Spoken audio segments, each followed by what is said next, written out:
데살로니가 후서 1장 6절에서 9절 말씀입니다.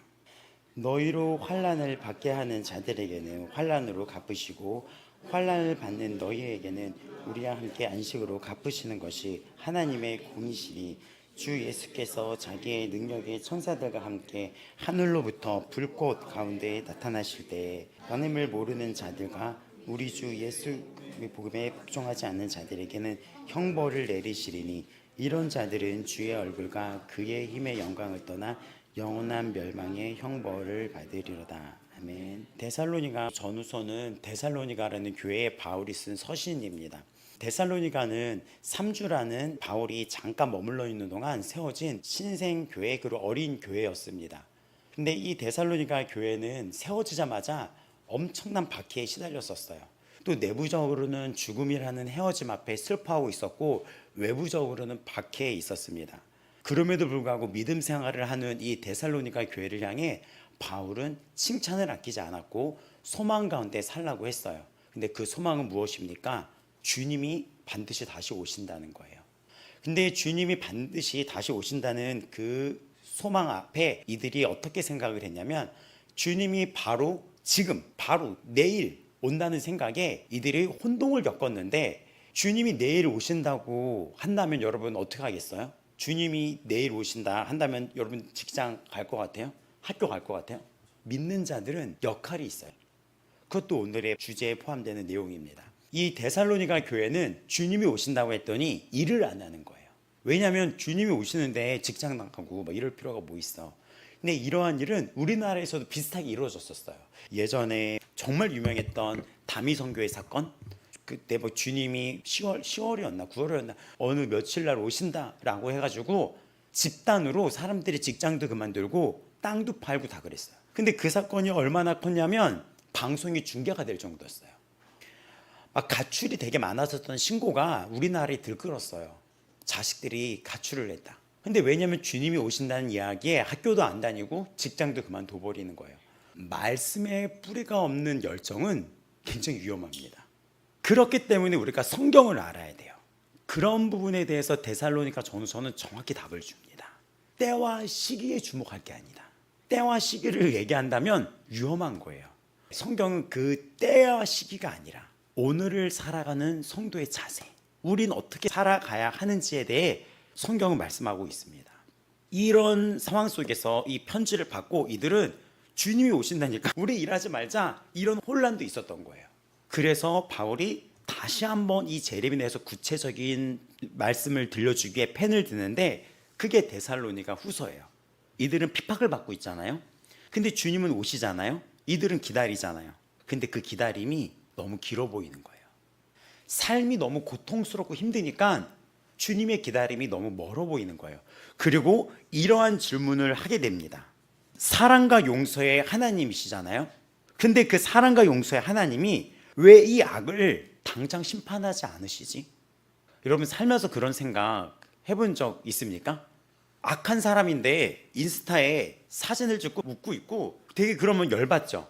제가 드리고 싶은 얘기는 이런 가해자, 어떤 악인들의 형통은 이해가 안 될 때가 있고 억울할 때가 있고 분노에 휩싸일 때가 있습니다. 데살로니가 교회를 주목해 보자면 박해와 핍박을 계속 가하고 있는데 우리가 할 역할은 그냥 기다림인가 라는 문제에 있어서 이들은 굉장히 혼동스러운 거예요. 흔들리죠. 그 부분에 대한 답이 이 1장에 펼쳐지는 거예요. 하나님은 왜 이 불의한 세상에서 우리가 고통받는 것을 허락하실까? 왜 그러지?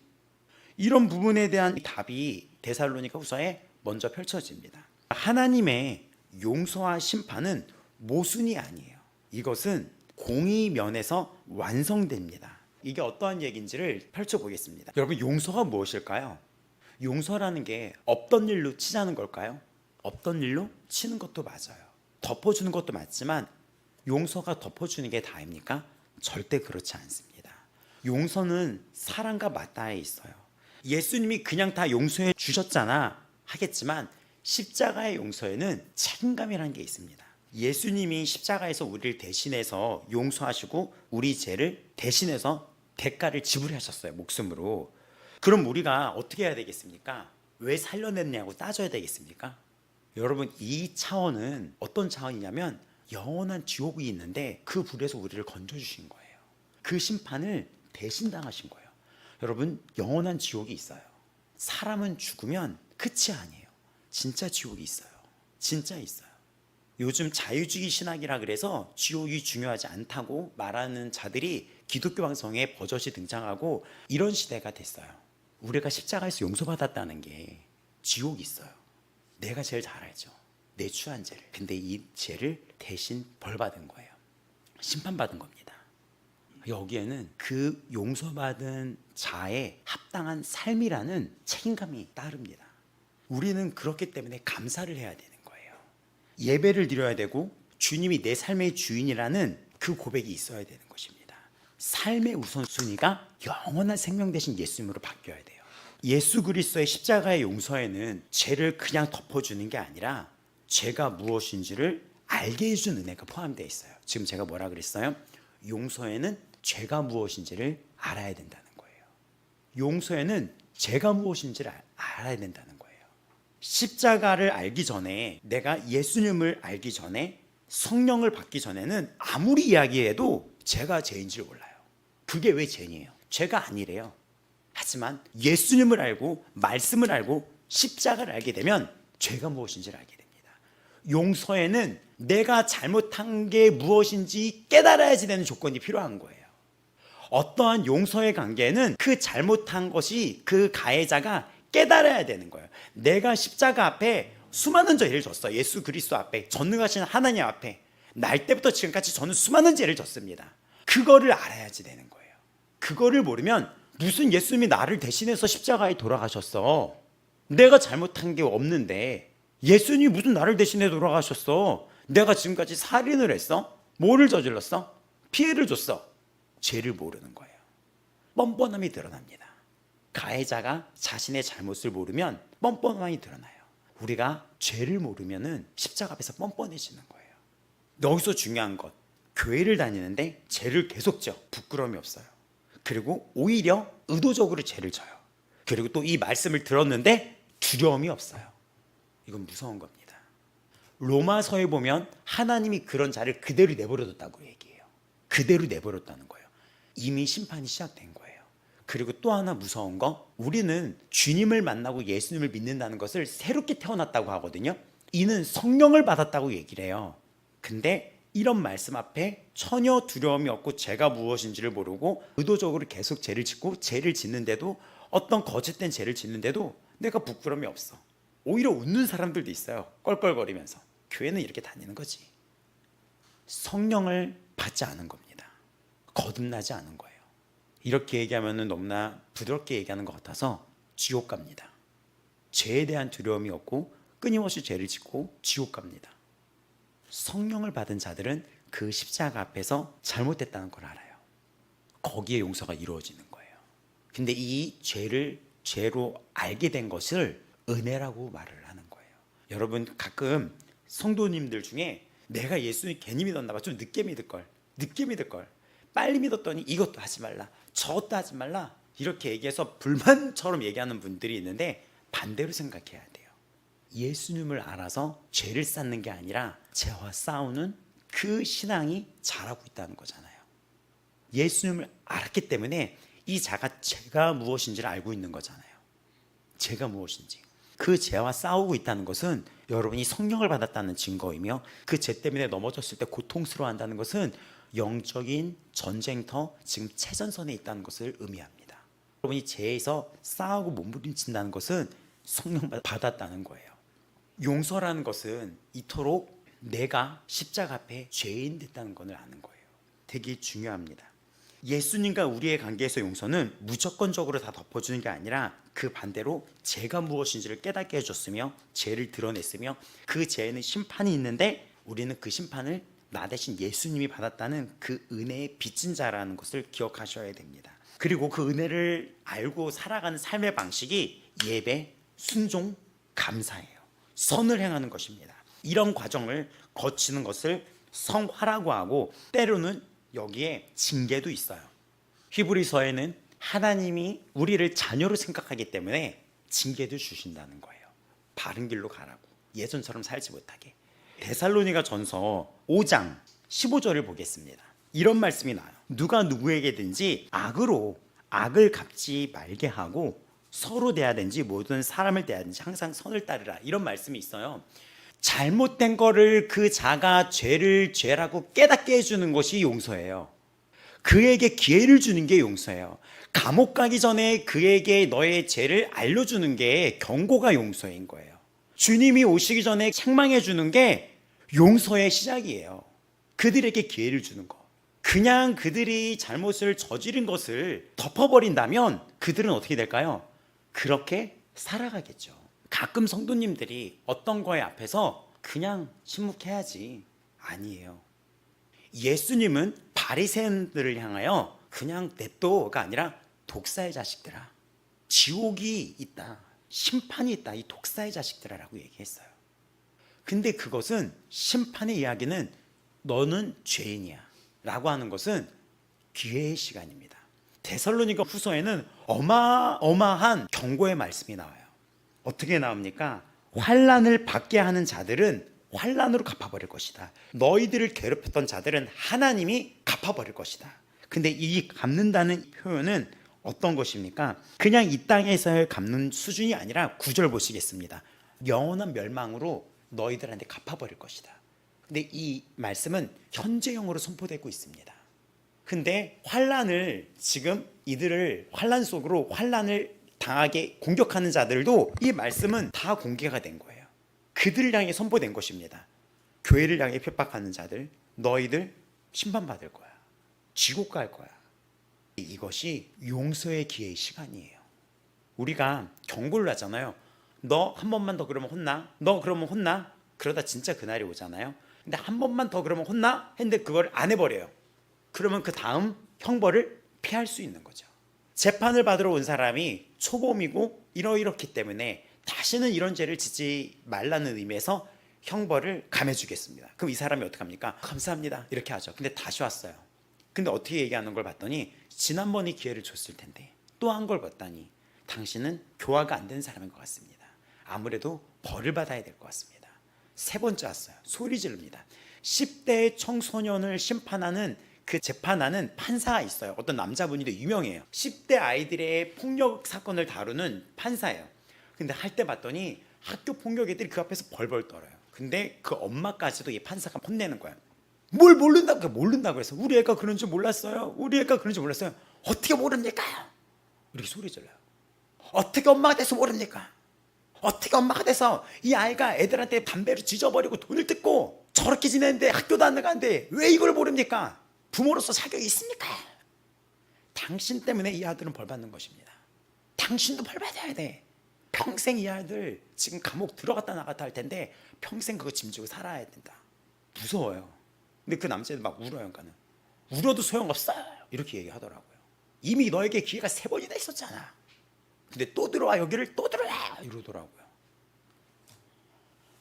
그 심판의 경고는 용서예요. 여러분이 성도답게 빛으로 살아가는 이 삶이 세상에서 그 죄에 대해서 경고를 하고 있다는 것입니다. 십자가에서 탕감받은 여러분은, 여러분이 책임감이 있어요. 용서받은 자의 삶이 있어요. 그 용서받은 자의 삶은 다르게 살아야지 돼요. 그리고 여러분의 삶의 그 모습은 기준이 되는 것입니다. 그것을 보고 세상 사람들은 지금 이미 심판이 시작된 거예요. 우리의 삶의 모습은 되게 중요한 거예요. 우리의 지금 세상에서 삶의 모습은 엄청난 구원과 심판이라는 이 사실 앞에 여러분은 굉장한 역할로 서 있는 것입니다. 용서라는 이것은 정말 기회예요. 여러분, 미운 사람한테 죽게 내버려두지 않고 예수 믿으세요라는 그 자체가 얼마나 큰 용서인지 압니까? 너 그 길로 가면 쌤통이야가 아니라 너 그 길로 가면 빠져 죽어. 믿는 자들은 그 자들이 잘못된 길을 보면서 그래, 저 반드시 두고 보자, 지옥불이 떨어질 것이다. 이것이 용서가 아니라 우리의 삶 속에서 그들에게 복음을 전하는 삶이 엄청난 용서예요. 그들에게 기회를 주는 거예요. 천국 지옥 얘기해 주기 싫을 때가 있어요. 너무 미워서. 근데 하나님은 그때 말씀하십니다. 네가 엄청나게 죄를 탕감받은 자 아니냐. 복음을 전하는 삶이 용서의 가장 큰 역할입니다. 복음을 전하는 거. 잘못한 사람한테 너 이렇게 하는 거 잘못한 거야. 교회에서 누가 만약에 물질적인 문제로 사기를 쳤어요? 당신 그렇게 살면 안 돼. 당신 예수 믿는데 그렇게 살면 안 돼. 이 문제 제대로 사과하고 이거의 노력을 보여야지 돼. 하나님이 기억하시고 주님은 심판의 하나님이야. 이 땅에서건 저 하늘에서건 이거에 대한 대가 지불은 있을 거야. 당신 회개하고 이거에 대해서 최선을 넘어 최고로 이 일을 해결해야지 돼. 왜냐하면 예수님은 최고의 형벌을 받으셨기 때문입니다. 죄의 삭은 사망입니다. 죄에 대한 명확한 인지와 심판의 경고가 먼저 용서 앞에 서 있어요. 죄가 무엇인지를 알려줘요. 죄의 심각성을 무엇인지 성경은 말하고 있습니다. 로마서 6장 23절 죄의 삭은 사망이요 하나님의 은사는 그리스도 예수 우리 주 안에는 영생이니라. 용서가 없다면 죄의 결과는 사망이라는 것을 명확히 밝히고 있습니다. 그러니까는 죄의 심각성을 얘기해 주고 있어요. 또 요한복음 16장 8절은 성령이 오시면 죄에 대하여 의에 대하여 심판에 대하여 책망하실 것 이렇게 나왔는데 여기 나왔던 책망은 그냥 꾸짖는 게 아니라 죄의 실체를 깨닫게 해서 회개로 이끄는 역할을 합니다. 죄를 그냥 덮는 게 아니라 죄를 알려주는 과정을 거치는 거예요. 말을 안 하는 게 용서가 아니에요. 그렇게 되면 그 잘못한 사람은 그대로 나가요. 그대로 나아갑니다. 용서는 죄를 깨달아야지 이루어지는 거예요. 가끔 용서라는 설교를 가지고 가끔 이런 성도가 있어요. 부부가 앉아 있었어요. 이 남편분이 아내한테 잘못을 많이 했어요. 바람 피고 막 이랬었거든요. 근데 끝나더니 이러더래요. 목사님 얘기 들었어? 용서하라잖아. 이러는 거죠. 주리를 틀어버린다고 알아요, 여러분? 주리를 그 정도는 해야지 잘못했다고 나올까요, 사람이? 여러분, 죄랑 싸우는 거 힘드시죠? 하지만 죄를 알고 있다는 거 엄청난 은혜입니다.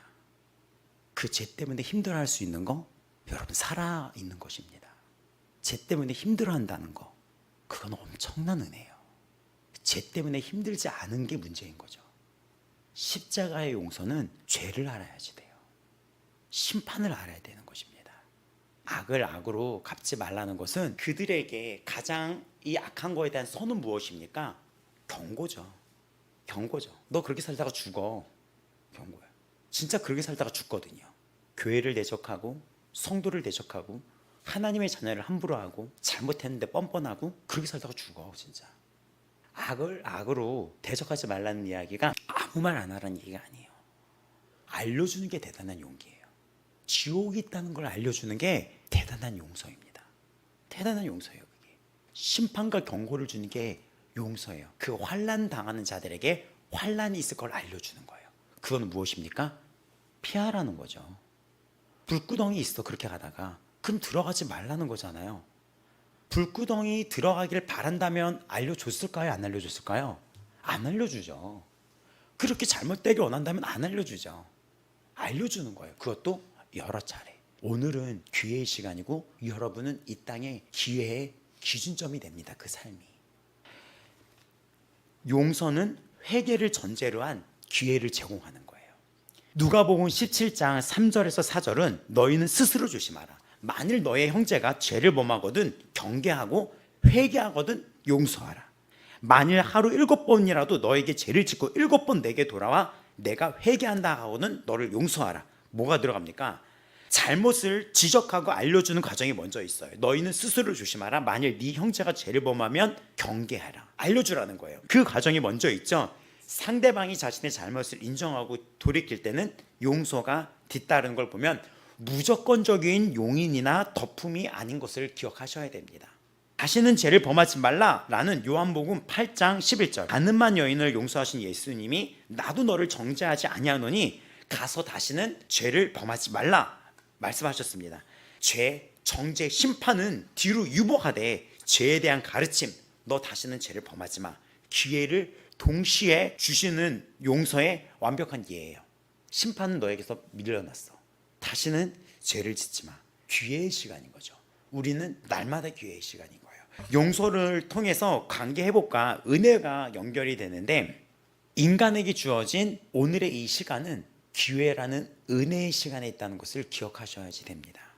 우리가 그리스도 안에서 그의 피로 말미암아 구속 곧 제사함을 받았으니 에베소서 1장 7절. 예수 그리스도의 이 희생은 죄의 심판이 이미 이루어졌고 이를 믿는 자에게 용서의 기회가 주어진 거예요. 기회를 주는 거예요.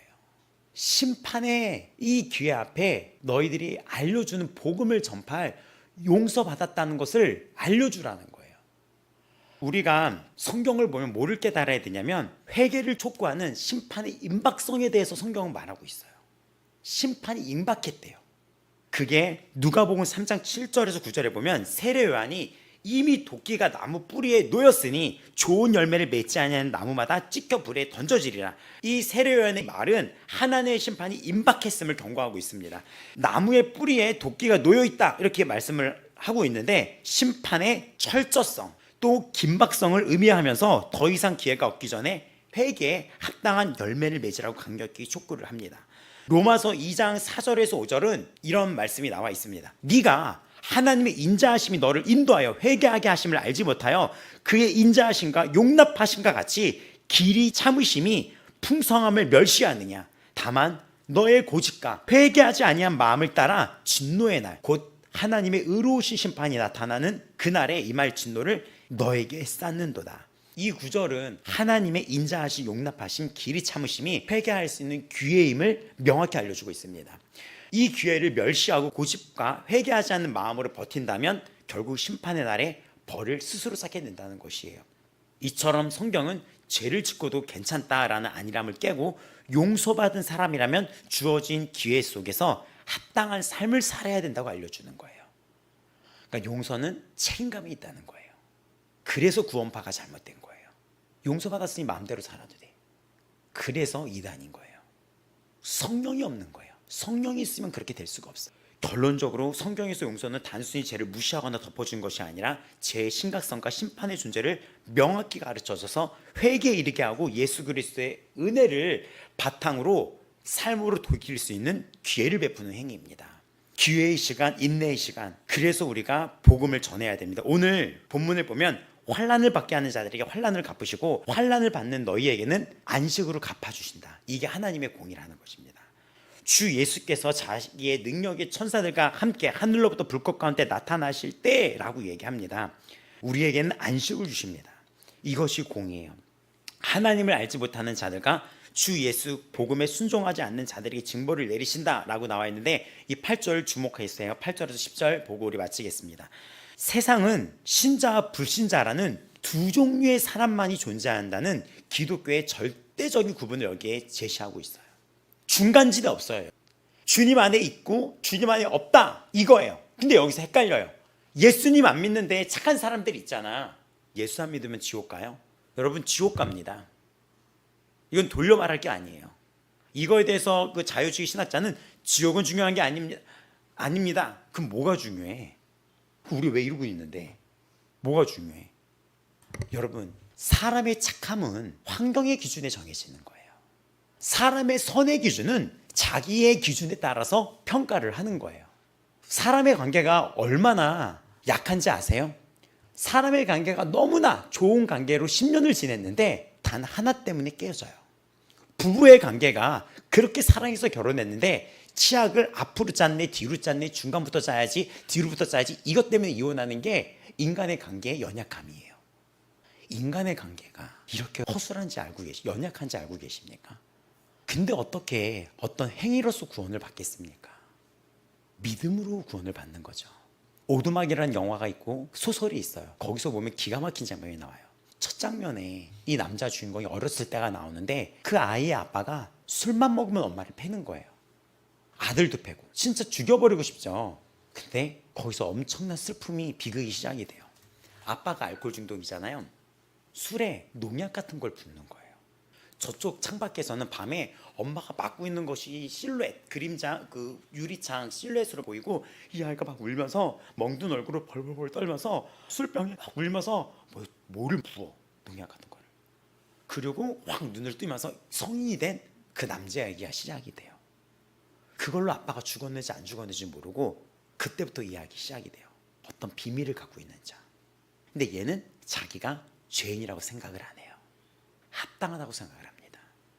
그래서 얘는 용서라는 개념을 이해를 못하고 살아요. 왜 내가 용서를 받아야 돼? 어느 날 이 자를 하나님이 심판대 앞에 앉히게 해서 네가 직접 이 세상을 심판해보라는 그 역할을 부여합니다. 그러면서 어떤 한 남자를 보여줘요.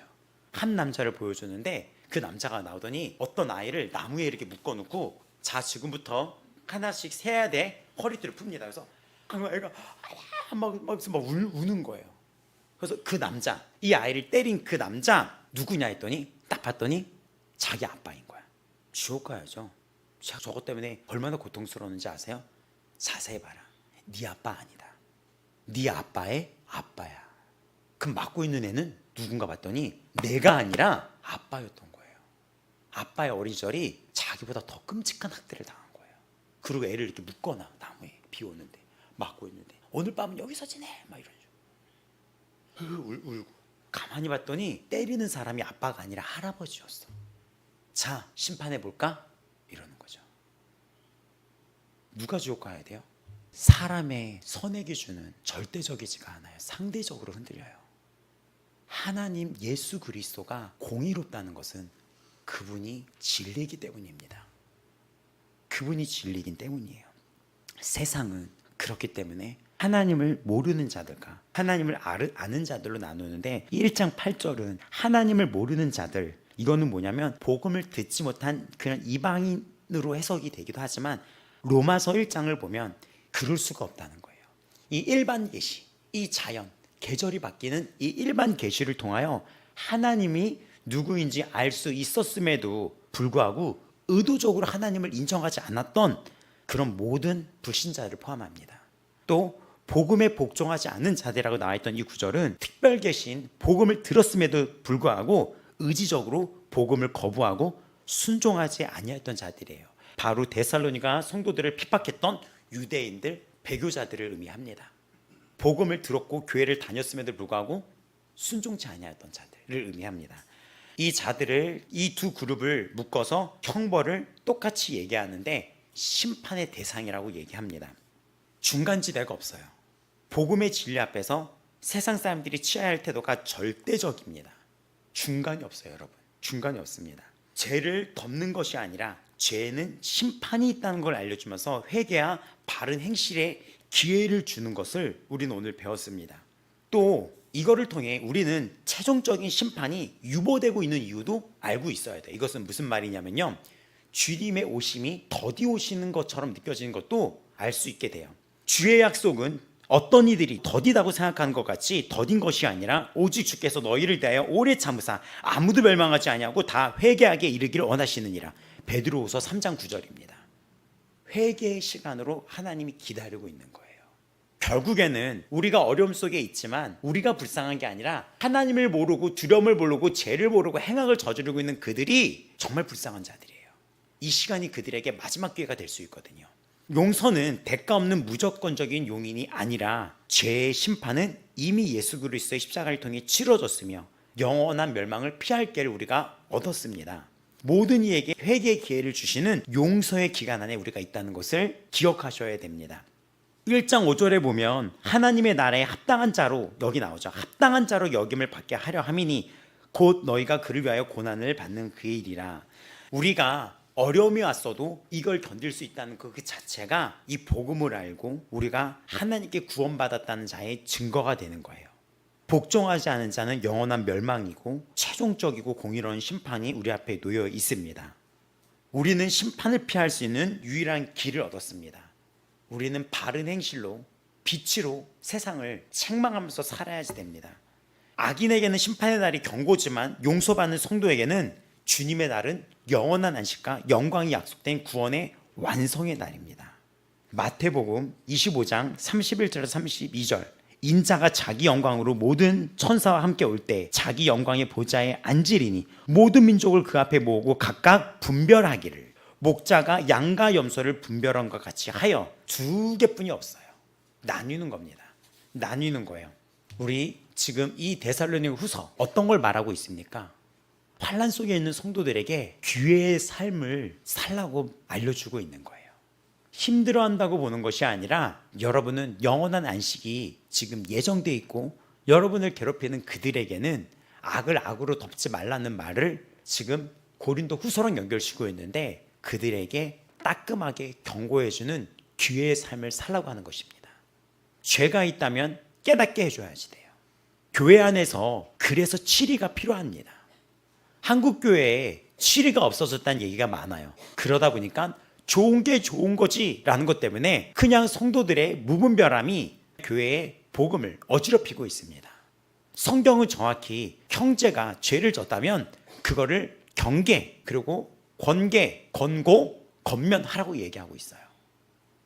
우리가 교회 안에서 그냥 무조건 좋은 거지 이것이 십자가가 아니에요. 네가 예수 그리스도를 십자가를 한다면 이렇게 살면 안 돼. 당신은 지금 어느 그룹에 속해 있습니까? 세상에는 하나님을 알고 복음에 순종하는 자들과 그렇지 않은 자들 오직 두 그룹만이 있습니다. 오늘 당신이 예수 그리스도의 복음에 순종하는 삶을 살고 있다면 영원한 안식과 여러분을 구출하는 그 구원의 약속이 기다리고 있습니다. 복음을 외면하고 하나님을 모른 채 살아간다면 주의 얼굴을 떠나 영원히 추방되는 멸망이 기다리고 있다는 것을 기억하셔야지 됩니다. 지금 결단하십시오. 순종하셔야 됩니다. 당신의 고난은 그리스도의 영광을 드러내고 있는지 생각해 보시기 바랍니다. 우리는 세상의 불의와 환난 앞에서 낙심하거나 좌절할 이유가 없습니다. 우리의 인내는 하나님의 심판이 반드시 공의로울 것이라는 것을 증거해 주고 있습니다. 그럼에도 불구하고 신앙생활을 한다는 것은 그들에게 엄청난 경고가 되고 있는 거예요. 고난 속에서도 인내하시기 바랍니다. 하나님은 반드시 환난으로 갚아주시고 우리는 영원한 안식으로 갚아주십니다. 이 땅에서 그리스도께 영광을 돌리는 삶을 살다가 마침내 그분 안에서 영원한 영광을 받는 자와 여러분이 되시기를 주님의 이름으로 축원합니다. 왜 나만 불의한 환난을 겪어야 되는지 의문 앞에서 아닙니다. 성경은 선언합니다. 당신이 견디는 이 고난이 하나님의 공의로운 심판이 반드시 실현될 것이라는 명백한 증거입니다. 고난을 인내하는 당신의 모습이 하나님 나라의 합당함을 인증하는 신분증입니다. 하나님이 주신 믿음이 진짜임을 확증하는 증거입니다. 기억하십시오. 심판의 날 하나님을 알지 않고 복음에 순종하지 않는 모든 핍박자들은 그리스도의 영광을 떠나 영원한 멸망을 받을 것입니다. 세상에는 신자와 비신자 오직 두 그룹만이 있으며 중간지대는 없습니다. 복음에 대한 순종만이 당신이 지금 어디에 속해 있는지를 증명하고 있습니다. 환난을 이겨낸 여러분에게 그리스도께서 오셔서 모든 압제로부터 완전한 안식으로 갚음으로 주십니다. 인내는 헛되지 않습니다. 곧 주님이 오십니다. 당신의 인내는 헛되지 않습니다. 이 영원한 안식의 소망을 붙잡고 부르심에 합당한 삶을 끝까지 인내하면서 살아가시기 바랍니다.